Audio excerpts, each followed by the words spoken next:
नमस्ते दोस्त, आप लोग को स्वागत करती हूँ अपने यूट्यूब चैनल पर। आप लोग के सामने एक देवी गीत सुनाने जा रही हूँ। अगर जो अच्छा लगे तो हमारे वीडियो को लाइक सब्सक्राइब शेयर जरूर करिएगा। कमेंट में बताइएगा कि हमारा गीत कैसा लगा। गजब कई दिहलू ये मैया, गजब कई दिहलू ये मैया, हमारे अंगनवा में अइलू गजब कई दिहलू ये मैया,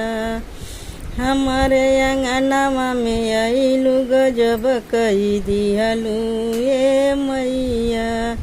गजब कई दिहलू ये मैया, गजब कई दिहलू ये मैया, हमारे अंगनवा में अइलू गजब कई दिहलू ये मैया,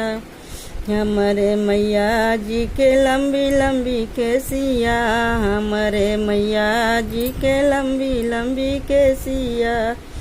केसिया में गजर लगवलू गजब कई दिहलू ये मैया,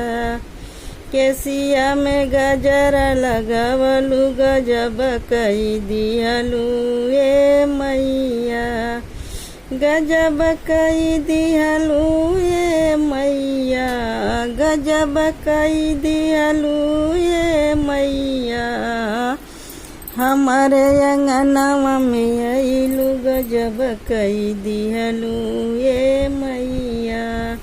हमारे मैया जी के काली काली अखिया, हमारे मैया जी के काली काली अखिया, अखिया में कजर लगवलू गजब कई दिहलू ये मैया, अखिया में कजर लगवलू गजब कई दिहलू ये मैया, गजब कई दिहलू ये मैया, गजब कई दिहलू ये मैया, हमारे अंगनवा में अइलू गजब कई दिहलू ये मैया, हमारे अंगनवा में अइलू गजब कई दिहलू ये मैया, हमारे मैया जी के लाली लाली चूड़िया, हमारे मैया जी के लाली लाली चूड़िया, हाथवा में मेहंदी लगवलू गजब कई दिहलू ये मैया,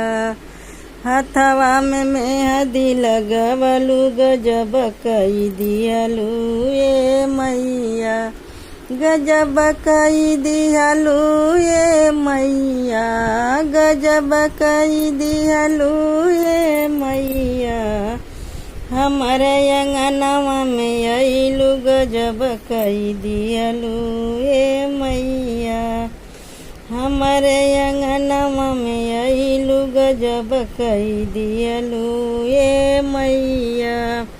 हमारे मैया जी के गोरे गोरे पौआ, हमारे मैया जी के गोरे गोरे पौआ, पौआ में अलत लगवलू गजब कई दिहलू ये मैया, पौआ में अलत लगवलू गजब कई दिहलू ये मैया, गजब कई दिहलू ये मैया, गजब कई दिहलू